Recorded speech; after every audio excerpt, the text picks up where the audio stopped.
ప్రియమైన వాళ్ళ ప్రభువైన యేసుక్రీస్తు నామములో అందరికీ వందనాలు. మరి ఈ దినం కూడా మరి ఆదివార దినము ఆరాధన దినముగా ఉంటున్నది. కాబట్టి మనము ఆదివారము ఆరాధన దినము అని పిలుస్తాం, ద డే ఆఫ్ వర్షిప్. ఎందుకంటే మన ప్రభువును ఆరాధించుట అనేటువంటిది. ప్రియమైన సహోదర సహోదరి, మనం తెలుసుకోవాల్సిన విషయం ఏంటంటే, మనం ఈ లోకములో ఉన్నంత కాలమే మన ప్రార్థనలు, మన ప్రసంగాలు, మన సువార్తలు ఉంటాయి. అయితే ఈ లోకం విడిచిన తర్వాత పరలోకంలో నిత్యము దేవుని సన్నిధానములో ఆరాధన మాత్రమే ఉంటుంది. ఆయన్ను మరి ఆరాధన అంటే ఆయన స్తుతించుట, ఆయన్ను మరి పాడుట, పొగుట అనేటువంటి కార్యమే ఉంటుంది. కాబట్టి ఇది ఎంతో ప్రశస్తమైనటువంటి పరిచర్యగా మనం గమనించాలి. చాలా మంది ఏంటి, వ్యక్తిగతంగా ఆరాధన చేయాల్సిన అవసరం ఉందా అంటారు. అంటే అవసరం. కారణం ఏంటంటే, ఇక్కడ మనకి ఇది ఒక ట్రైనింగ్ సెంటర్ మాదిరిగా కదా. ఆ పరలోకములో మనం ఏ విధంగా ఆరాధనలో పాల్గొంటాం అనేటువంటి కార్యాన్ని విస్తారమైన లెక్కింపజాలని గొప్ప సమూహములో మనం ఆరాధనలో పాల్గొంటాం. కాబట్టే ఆ ఆరాధనకు సాదృశ్యమైందే ఇక్కడ మనం చేసేటువంటి ఆరాధన అనేటువంటిది మనం నేర్చుకుంటూ ఇప్పుడు మనము ఏం చేస్తున్నామంటే కొన్ని వచనాల ఆరాధనకు సంబంధించి కొన్ని వచనాలు చదువుకుందాము. మొదటి దినవృత్తాంతములు ఉమ్, మొదటి దినవృత్తాంతములు 16వ అధ్యాయం 34వ వచనం చదువుతాను. యెహోవా దయాళుడు, ఆయన కృప నిరంతరముండును, ఆయనను స్తుతించుడి. యెహోవా దయాళుడు, ఆయన కృప నిరంతరముండును. ఆయన దయగలిగిన వాడు, కృప కలిగిన వాడు. ఆ దయా కృప ఎటువంటిది? నిరంతరము ఉండేటువంటి కృప.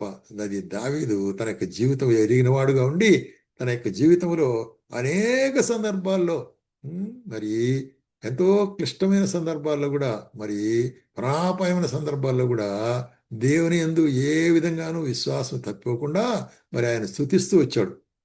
అదే విధంగా మరి పలు అంశాల్లో మనం చూస్తున్నాము. కీర్తనలో కూడా 106వ కీర్తనలో చూసినట్లయితే ఇక్కడ కూడా మొదటి వచనంలో యెహోవాను స్తుతించుడి, యెహోవా దయాళుడు, ఆయన కృతజ్ఞతాస్తుతులు చెల్లించుడి. యెహోవాను స్తుతించుడి, ఆయన దయాళుడు, ఆయనకు కృతజ్ఞతాస్తుతులు చెల్లించుడి కదా. ఆయన కృపను జ్ఞాపం చేసుకుంటున్నాడు. అదే సమయంలో కృతజ్ఞతాస్తుతి చెల్లించాలి. ఒక కృతజ్ఞత, ఒక థ్యాంక్స్ అనేది మనం ఎప్పుడు చెప్తాము?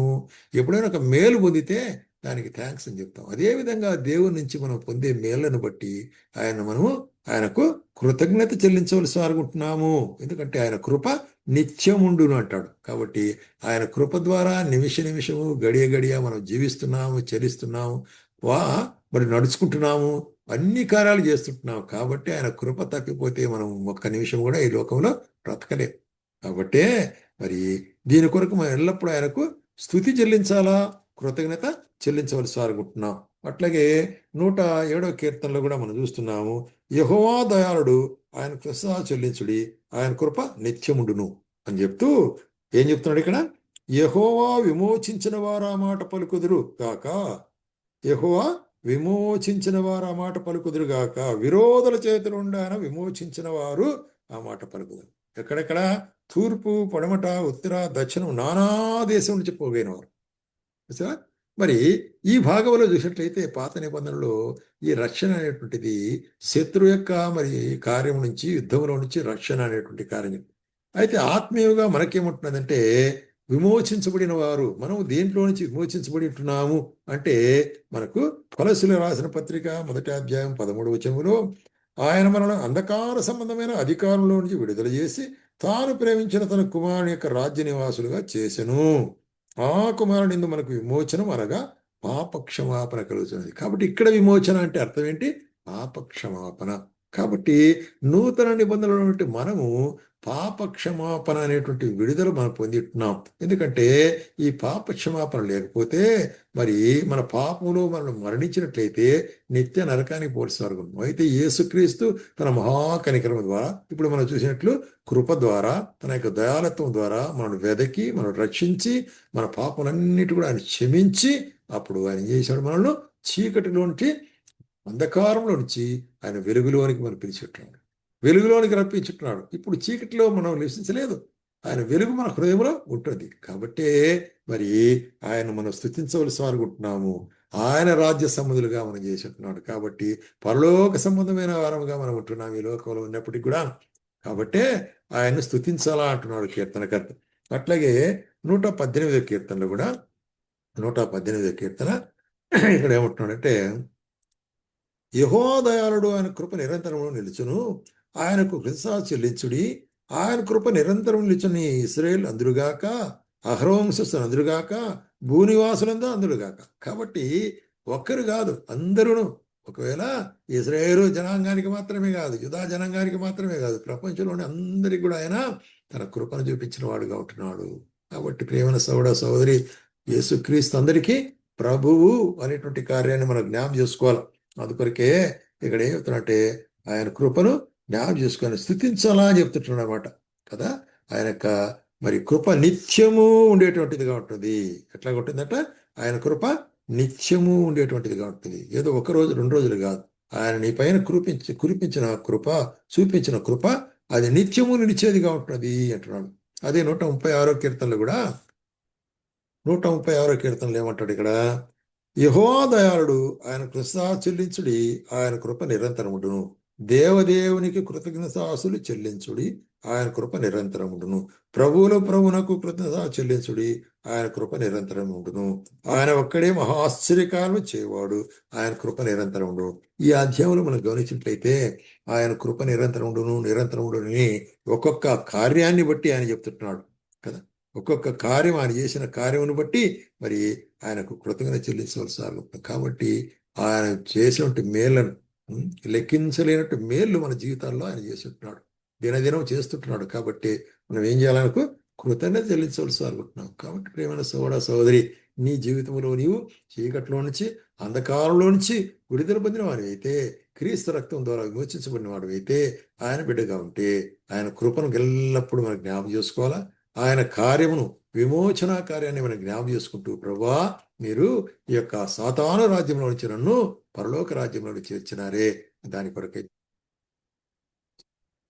అదే సమయంలో ఆయన కృప కొరకై మనం ఎల్లప్పుడు ఆయన స్తుతించవలసి అనుకుంటున్నాం. ఎందుకంటే ఆయన కార్యములు గొప్పవి. అందుకొరకు 111 కీర్తనలో మాట చెప్తున్నాడు. 111 కీర్తన మొదటి 2 వచనాలు మనం గమనించినట్లయితే, 111 కీర్తన మొదటి 2 వచనాల్లో, ఆ యెహోవాను స్తుతించుడి, యథార్థవంతుల సభలో సమాజములో పూర్ణ హృదయముతో నేను యెహోవాకు కృతజ్ఞత చెల్లించదును. కాబట్టి ఆయనకు నేను కృతజ్ఞత చెల్లిస్తాను. ఎక్కడ చెల్లిస్తాను? దేవుని సభలో, సంఘములో, ఆయన రక్తం చేతి విమోచించబడిన బిడ్డల మధ్యలో.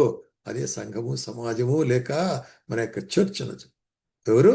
యేసుక్రీస్తునందు ఆయన రక్తం చేతి విమోచించబడిన బిడ్డలందరం కూడా మనము ఏక కుటుంబముగాను, ఏక శరీరముగాను, క్రీస్తు యొక్క శరీరముగాను, ఆయన శిరసత్వం కింద క్రీస్తులోని అవయవములుగా మనం ఉంటున్నాము అనేటువంటి ఎంత గొప్ప ప్రత్యక్షత అండి ఇది. ఎంత గొప్ప మిస్టరీ అది. చూసినట్టయితే అది గొప్ప మర్మం. సాధారణానికి అర్థం కాదు క్రీస్తులో ఉన్న వారికే. కాబట్టే మనం ఆయనకు ఎల్లప్పుడూ కృతజ్ఞత చెల్లించవలసి అనుకుంటున్నాము అనేటి కార్యాన్ని. కాబట్టి ప్రియమైన సోదర సోదరి, ఆయన మనం ఆరాధిస్తున్నామంటే ఆయన మనకు చేసిన మేళ్ళ కొరకై థ్యాంక్స్ చెప్తున్నాము. ఆయన మనకు చూపిన కృప కొరకై ఆయన కృతజ్ఞత చెల్లిస్తున్నాము. కాబట్టి మరి ఆరాధన అనేటువంటిది, మన దేవుడు మరి ఆత్మయుటున్నాడు కాబట్టి ఆయన ఆరాధించువారు ఆత్మతోనూ సత్యముతో ఆరాధించాలా అనేటువంటిది మనము గమనించవలసి అనుకుంటున్నాం. కాబట్టి నేను అనేక సార్లు చెప్తూ వచ్చాను. కాబట్టి మనం ఆరాధించే స్థలములో అక్కడ ఒక విగ్రహము కానీ, ఒక పటము కానీ, ఒక సింబల్ కానీ ఏది ఉండదు. ఎందుకంటే దేవుడు ఆత్మస్వరూపైన వాడు. ఆయన ఆత్మస్వరూపేండి ఎవరైతే ఆయన మరి విమోచించిన వారి మధ్యలో ఆత్మరూపిగా మన మధ్యలో నివసిస్తున్నాడు, మన యందు నివసిస్తున్నాడు. కాబట్టి మన ఆత్మ, దేవుడు మనకిచ్చినట్టు పరిశుద్ధ ఆత్మ, ఆ యొక్క దేవుని ఆత్మను ఆరాధించేది ఉంటుంది. ఇది గొప్ప రహస్యం. ఇటువంటి రక్షణ పొందినట్టు వారు మాత్రమే. అందుకొరకే పరలోకములు కూడా మరి ఏ ప్రకటన కదా 7వ చూసైతే, ప్రభువా నీవిచ్చిన రక్షణ కొరకే మీకు స్తోత్రములని ఎన్ని కోట్ల మంది ఆయా దేశ భాషల్లో నుంచి విమోచించబడిన వారు ఆరాధన చేస్తున్నారని మనం అనేక సార్లు చదివాం. కాబట్టి ఇటువంటి యొక్క ఆరాధన యొక్క రహస్యాన్ని మరి ఎరిగినట్లయితే మనం ఎప్పుడే కానీ ఆరాధన నిర్లక్ష్య పెట్టం. కాబట్టి ఆరాధన అనేటువంటి అంశము ప్రాముఖ్యమైన అంశము అనేటువంటిది మనం ఎప్పుడు గమనించవలసి అనుకుంటున్నాం. ఎందుకంటే ఆరాధన ద్వారానే మనము మరి దేవునికి సమీపముగా మనం ఉంటున్నాము, ఆయనకు సరైనటువంటి మరి పరిచర్య చేస్తున్నాము. కాబట్టి సోదర సోదరి, ఆరాధన నిర్లక్ష్య పెట్టద్దు. నేను దేవుని సంఘములో, సభలో ఆయన ఆరాధించుటకు మనం నేర్చుకోవాల్సి అనుకుంటున్నాం. ఆ విధంగా ఆరాధించినట్లయితే ఆయన మహిమ పొందుతాడు, మనకు ఆశీర్వాదం వస్తుంది.